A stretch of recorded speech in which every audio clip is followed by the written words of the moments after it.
itemize really efficiently against hybrid Mouse. Because he's going to be dealing the magic damage regardless from his abilities. Kira pushes up, gets the ward down. Seiya, as you guys mentioned, will be charging up the Q, and now has the Voidling ready. So the Voidling is going to go to town on this minion wave, or even Kira if Seiya gets in range for a level 1 all-in. So cheesy. I love it. Yeah. I love it. I don't care. I'm going to stop. We could just step away and just get Yamalu take it away and have the karaoke cast. Oh man, alright, so Seiya, he's probably going to take a very passive approach until he can stack up some Voidlings. I would imagine he almost has to go tier out of all champions. I actually don't dislike tier in this one. I think that's fine. Gives you extra mana just for those rotations. You probably want cooldown reduction as well, because you can get multiple Voidlings out in one rotation. The Voidling, though, gives him another CS. Yeah. I have 7 of them after the first wave. So there's actually a very delicate intricacy behind playing AD Malzahar, where you need to let your Voidling grow into a big, dangerous one before you actually engage, because then its damage just goes through the roof. Seiya is getting melted, and the grass with the Undying. Kira just absolutely destroyed him in that level 1. Strangely enough, Seiya has opted in for the Deathfire's touch. While I do agree it has some synergy with his kind of He's close space to dead debuff. already. Seiya's getting bodied. The Malzahar has merit. He still has summoners available, but the barrier and exhaust from Kira are both very defensive, and he's already pushing Seiya pretty much out of lane, which means, again, the first recall from Kira is probably going to be a Negatron Cloak with a Doran's shield. He's going to go defensive and farm to 100. He's playing this very legit. Yeah, and landing the Qs. Kira is landing everything. He's played this flawlessly so far. Hasn't put a point in W, because it does negative damage. Maybe that's why it didn't interrupt the recall, because it just literally does so little damage. It heals them. Yeah. And Kira secures the relic as well. Seiya, okay, he's waiting for the minions to grow. There we go. Voidling is out. Whew. This could almost be a kill here if Kira had gone Ignite. Seiya would be dead. Yeah, that actually would have been. This is actually really bad. A lot of minions are about to crash onto the turret. Oh, the level disadvantage. Seiya is level 2.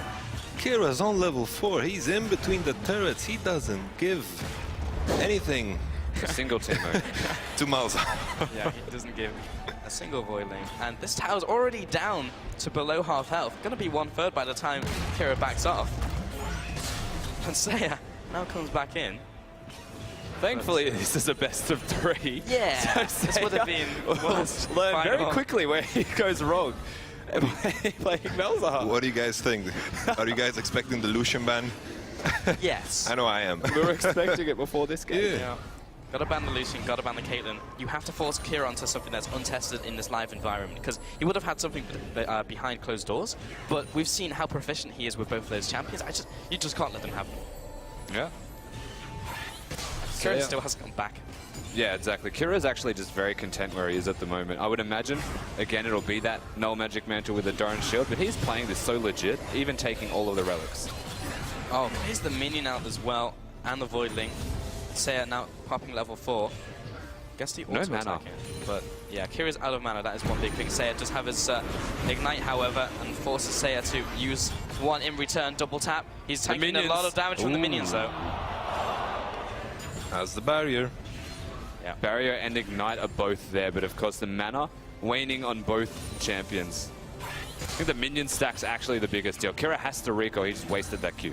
Yeah, he's playing with fire. I feel like Kira's approach simply because he's playing against a hybrid champion, funnily enough. I feel like he should just itemize into HP. Health is efficient against both schools of damage, so I feel like just going for the Giant's build after the Doran's item is the correct choice. That was actually fantastic. Me and Rusty just both looked at each other. The Q coming out to interrupt the recall. Seiya's now out of mana. Kira has enough for a Q. So what also just sparked in my mind as well is the Voidlings destroy turrets. If you can get a level 3, like a 3rd stack Voidling, and it can hit a turret when Kira's not there, it'll legitimately take it in a single wave.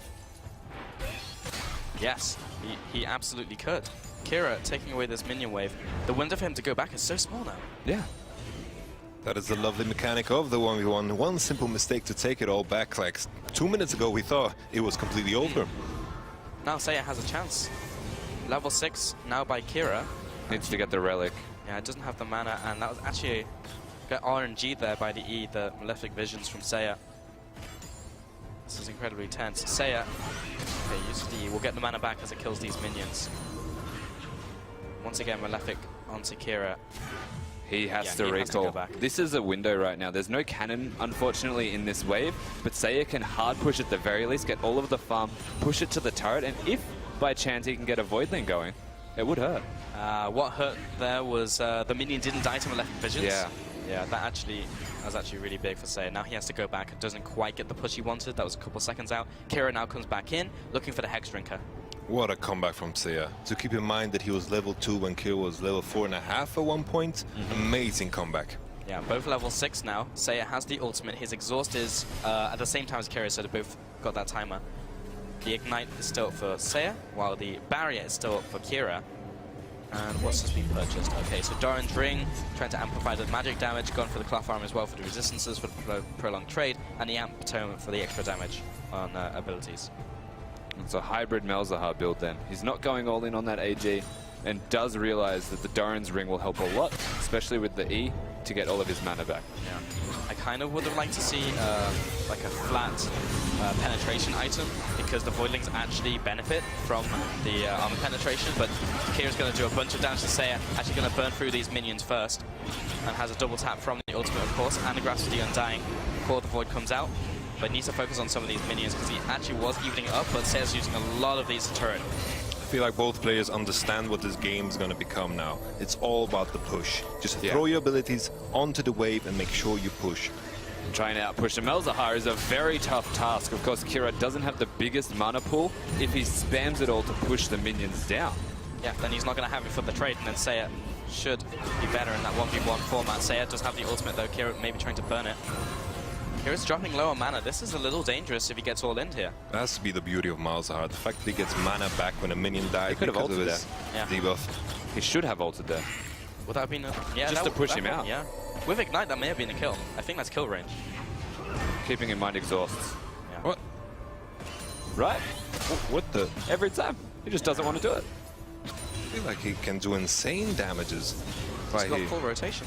He's trying to out-sustain Kira, but taking so much poke in the process. Double tap. And see once again. He's hesitating. And there it is. There's no exhaust. Grasp with the Nether.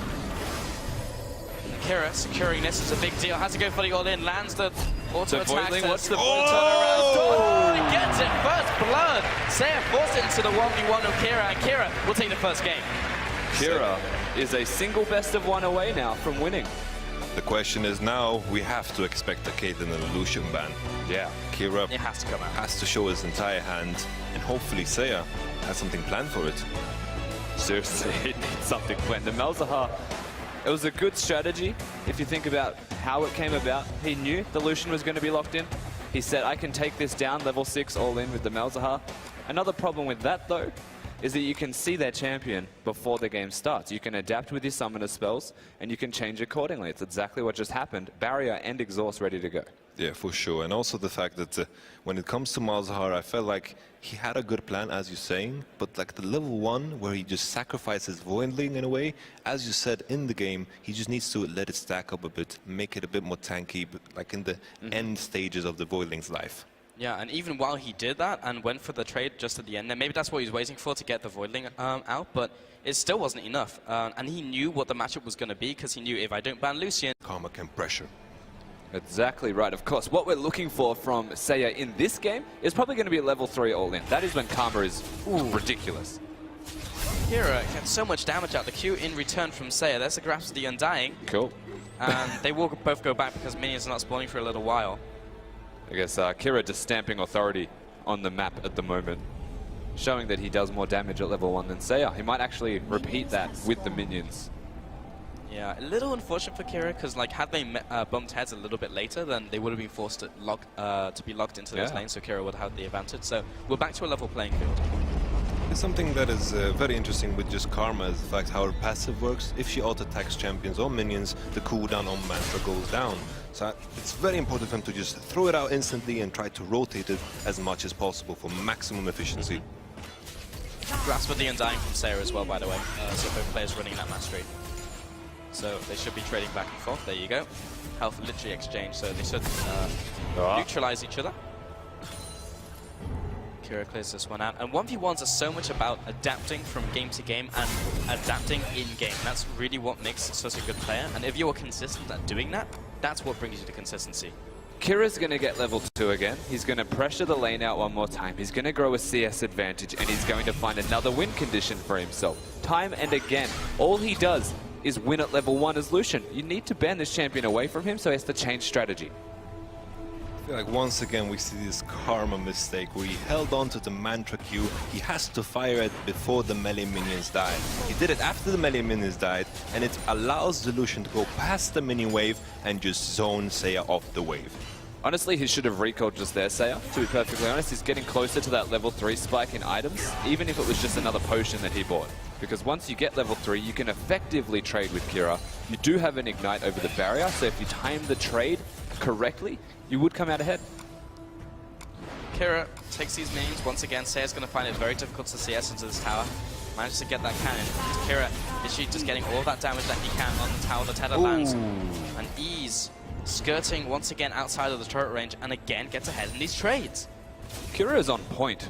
With these Lucian dashes and even the Qs, he's hitting everything. Of course, watch the mana pool. Another issue that we have seen recurring from Kira. But he still has his biscuit. So caught in the trade, he's going to get the extra instant boost of HP. And while 20 doesn't seem like a lot, in a 1v1 scenario where we saw people literally run away with less than that, everything counts in these 1v1s. We're also seeing a lot of players take the Feast Mastery out of Ferocity. Once again, Seiya is getting chunked by Kira. I mean, 20 is not a lot, but it's also 1/5 of the way to a win, and he's well and truly ahead of Seiya. Seiya's struggling. Again, with both games that we have watched from him, the second the minions get to the lane, he just seems to lose and fall on the back foot. We'll see if he can turn it around again this time and actually come out ahead. Yeah, actually something I want to start tracking also in Kira's 5v5 games is when he just starts winning the lanes at level 1. Yeah. He's done that consistently in these 1v1s, and that's always given him the advantage, and we've always had to see the opponent play on the back foot. I've never seen Kira be behind and have to catch up. It's every time. It's simply so hard to last hit these minions under the tower. It also allows the enemy to sustain off his HP when he's hitting the mini wave, and it's also eventually you're going to hit. So many peaceful minions today.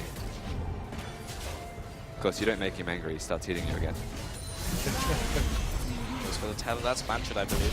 Yeah, gets the health back. This is evening up because Karma has so much sustain, but Kira is just straight up winning on the CS. Seiya, Not bad. yeah, it was an okay trade, but he's focusing so much on these trades and completely foregoing the minions. And it's actually okay. If you're focusing on the trades, now you're starting to get levels on Karma. You do have a lot of sustain if you use that mantra W. The problem then is if you're focusing on sustain and you're still losing in farm, you're losing damage as well because you're using mantra on the sustain.